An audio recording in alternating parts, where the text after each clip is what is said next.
Assalamualaikum warahmatullahi wabarakatuh. Perkenalkan, saya Aulia Fadila, NIM 2522272 dari Prodi Pendidikan Teknik Informatika dan Komputer. Saya mahasiswi dari Universitas Islam Negeri Syekh Jamil Jambe Bukit Tinggi. Kali ini saya akan mereview sebuah buku untuk memenuhi tugas individu pada mata kuliah Ilmu Pendidikan dengan dosen pengampu Ibu Radiatul Husni, SPD, MPDT. Adapun buku yang akan saya review berjudul Dasar-Dasar Ilmu Pendidikan yang dikarang oleh Hasbullah. Buku ini diterbitkan pada tahun 2019 dan merupakan cetakan ke-14 yang diterbitkan oleh PT Raja Grafindo Persada. Buku ini memuat 12 bab yang terdiri dari 364 halaman. Bab-babnya pun terdiri dari beberapa materi, diantaranya bab pertama, pengertian dan faktor-faktor pendidikan. Bab kedua, fungsi dan peran lembaga pendidikan. Bab ketiga, aliran-aliran dalam pendidikan. Bab keempat, konsep pendidikan seumur hidup dan berbagai implikasinya. Bab kelima, peranan keluarga dan masyarakat dalam pendidikan. Bab keenam, pengaruh timbal balik antara sekolah, keluarga, dan masyarakat. Bab ketujuh, sistem pendidikan nasional. Bab ke-8, pendidikan agama di Indonesia. Bab ke-9, inovasi pendidikan. Bab ke-10, demokrasi pendidikan. Bab ke-11, tokoh-tokoh pendidikan di Indonesia. Bab 12, pendidikan karakter. Itulah isi bab-bab yang ada di buku ini. Buku ini menyajikan tentang tulisan dasar-dasar ilmu pendidikan yang seharusnya diketahui oleh semua lapisan masyarakat dan terutama bagi yang peduli pendidikan. Kemajuan sebuah masyarakat tergantung pada kemajuan pendidikannya. Sebaliknya, kemajuan pendidikan hanya ada pada masyarakat yang maju pula. Pendidikan yang maju tidak ada pada masyarakat yang terkebelakang.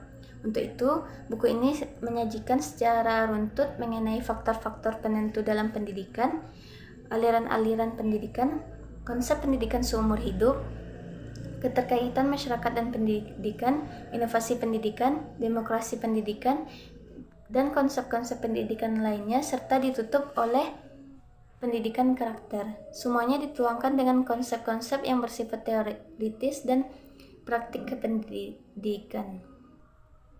Dari bab-bab yang dibacakan tadi, saya akan membahas tentang sistem pendidikan nasional. Untuk yang pertama, kita harus tahu dulu apa arti sistem pendidikan nasional.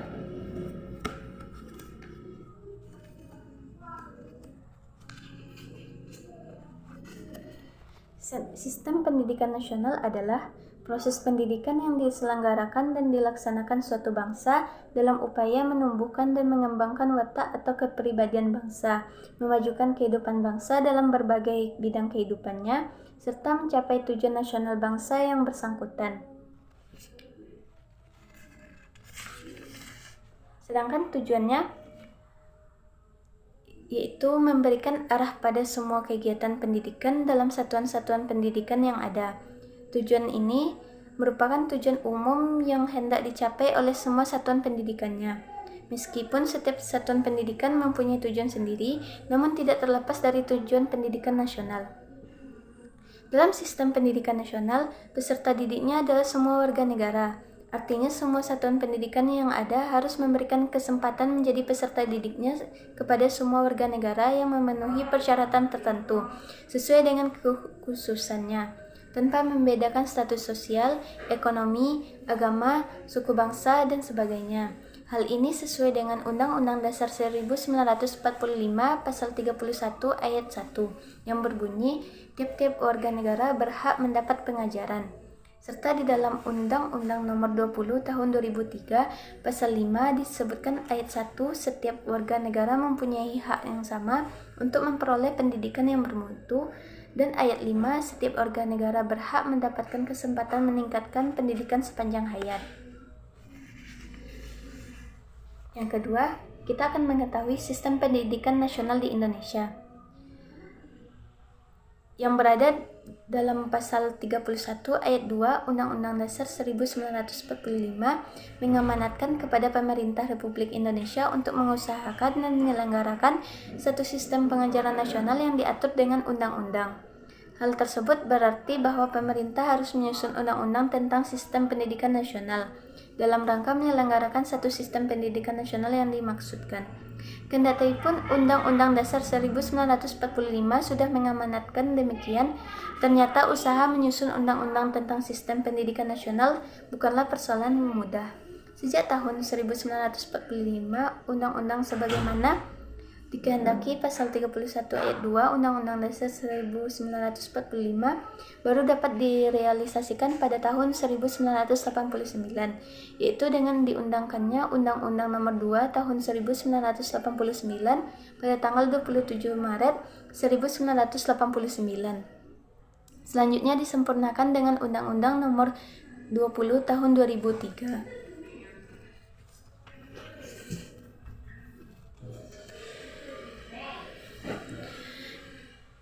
Di Indonesia, dalam percaturan garapan pendidikan nasional sekarang, paling tidak ada 3 perangkat acuan yang dapat dijadikan rambu-rambu umum bagi implementasi garapan pendidikan nasional tersebut, yaitu GBHN 1993, Undang-Undang Sistem Pendidikan Nasional Nomor 2 Tahun 1989, serta beberapa peraturan pemerintah yang mengatur tentang operasionalisasi pendidikan yang dimaksud. Dalam Undang-Undang Nomor 2 Tahun 1989 tersebut juga disebutkan antara lain sebagai berikut. Pendidikan adalah usaha sadar untuk menyiapkan peserta didik melalui kegiatan bimbingan, pengajaran, atau latihan bagi peranannya pada masa-masa yang akan datang. Pendidikan nasional adalah pendidikan yang berakar pada kebudayaan bangsa Indonesia dan berdasarkan Pancasila dan Undang-Undang Dasar 1945. Sistem pendidikan nasional adalah satu keseluruhan yang terpadu dari semua satuan dan kegiatan pendidikan yang berkaitan satu dengan yang lainnya untuk mengusahakan tercapainya tujuan pendidikan nasional.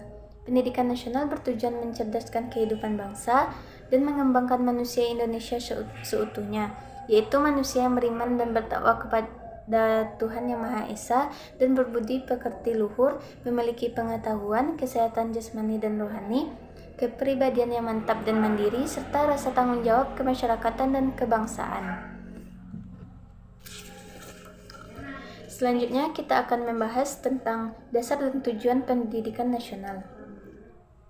Persoalan dasar dan tujuan pendidikan merupakan masalah yang sangat fundamental dalam pelaksanaan pendidikan karena dasar pendidikan akan menentukan corak dan isi pendidikan. Tujuan pendidikan ini akan menentukan ke arah mana anak didik dibawa. Pada pasal 1 ayat 2 Undang-Undang Nomor 2 Tahun 1989 ditegaskan bahwa pendidikan nasional adalah pendidikan yang berakar pada kebudayaan bangsa Indonesia. Oleh karena itu, maka pendidikan nasional pada hakikatnya merupakan kelanjutan dari sistem pendidikan yang telah ada sebelumnya yang merupakan warisan budaya bangsa secara turun-temurun. Dengan demikian, pendidikan nasional merupakan pengembangan secara terpadu sistem pendidikan yang bersifat dualitas yang ada sebelumnya menjadi satu sistem pendidikan nasional. Sementara dalam pasal 2 Undang-Undang Nomor 2 Tahun 1989 disebutkan bahwa pendidikan nasional berdasarkan Pancasila dan Undang-Undang Dasar 1945. Dengan begitu, setiap satuan pendidikan yang diselenggarakan berdasarkan Pancasila dan Undang-Undang Dasar 1945 dapat dikategorikan sebagai kesatuan sistem pendidikan nasional. Adapun fungsi pendidikan nasional sebagaimana ditegaskan pada pasal 3, yaitu untuk mengembangkan kemampuan serta meningkatkan mutu kehidupan dan martabat manusia Indonesia dalam rangka upaya mewujudkan tujuan nasional. Tujuan nasional negara termaktub dalam alinea 4 pembukaan Undang-Undang Dasar 1945, yaitu melindungi segenap bangsa Indonesia dan seluruh tumpah darah Indonesia, memajukan kesejahteraan umum, mencerdaskan kehidupan bangsa, dan ikut melaksanakan ketertiban dunia.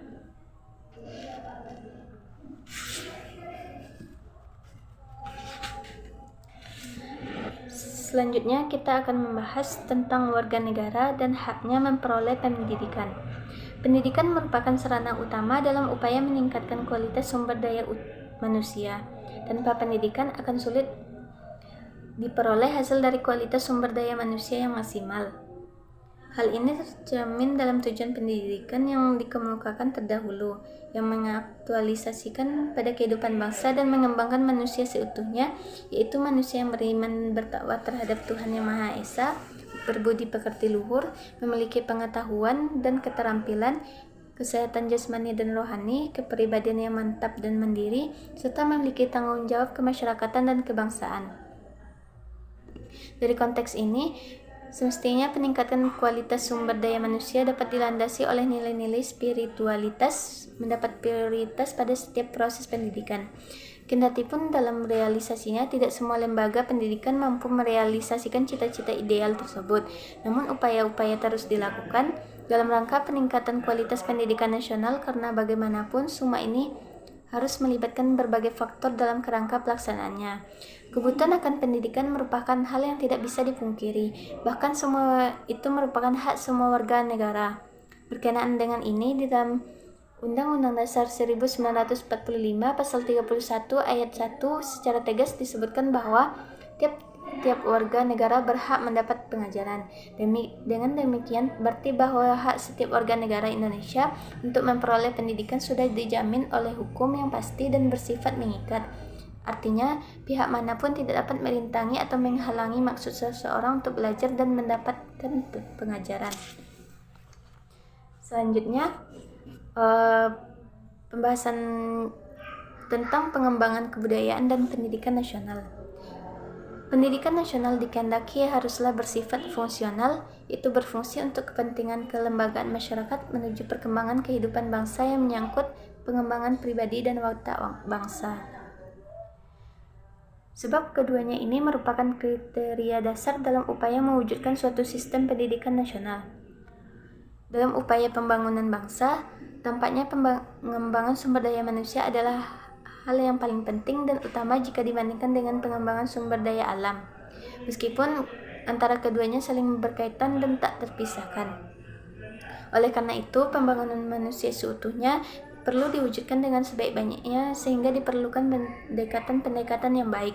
Untuk itu, pendekatan yang dipakai dalam pendidikan nasional guna pengembangan kebudayaan adalah pendekatan kultural. Pendekatan ini adalah usaha-usaha mengadakan perubahan-perubahan menuju kepada keadaan yang lebih baik dengan tetap menjaga keseimbangan baik dalam hidup manusia sebagai pribadi manusia dengan masyarakat sekitarnya yang berhubungan dengan alam, dengan bangsa atau negara, dengan Tuhannya untuk menjangkau kemajuan lahir maupun batin. Pendidikan kultural ini harus memperhatikan perkembangan sejarah dan kemajuan bangsa dengan memperhatikan ruang lingkup baik secara nasional, kawasan maupun internasional. Dengan demikian, apa yang menjadi rumusan di dalam proklamasi pembukaan Undang-Undang Dasar 1945 dan Pancasila dapat diwujudkan. Dalam hal ini, kesimpulan yang dapat diperoleh bahwa pengembangan kebudayaan diartikan secara luas yaitu menyangkut membangun sumber daya manusia dalam mewujudkan cita-cita nasional, serta ikut menghadapi segala hambatan, tantangan, rintangan, dan gangguan yang ada dan yang mungkin ada melalui pendidikan nasional. Sekian pembahasan materi yang saya ambil dari buku ini. Saya akan menilai buku ini dari yang pertama, kelebihan buku ini. Dari segi isi yang dimuat, buku menyuguhkan bacaan yang relevan dan bagus isinya, serta berbagai pasal dan argumen yang dapat memberikan wawasan yang lebih luas kepada pembaca. Dari segi penyusunannya, setiap tulisan yang dimuat terorganisir dengan baik, serta tersusun dan mengelompok sesuai dengan pokok bahasannya. Yang kedua, dari segi kelemahannya, buku ini kurang dicantumkan gambar-gambar yang mendukung pokok bahasan sehingga sedikit membosankan. Kesimpulan buku ini memuat berbagai pokok bahasan dasar-dasar ilmu pendidikan yang berguna untuk para pendidik dan anak didik untuk mengetahui fondasi lingkungan pendidikan. Buku ini menyuguhkan bacaan yang relevan sehingga cocok menjadi sumber pegangan bagi mahasiswa dan masyarakat luas yang ingin mempelajari tentang pendidikan. Harganya pun terjangkau, yang bisa didapatkan di online shop, perpustakaan, serta toko buku terdekat. Sekian dari saya, apabila ada salah, mohon dimaafkan. Wabillahi taufik wal hidayah. Assalamualaikum warahmatullahi wabarakatuh.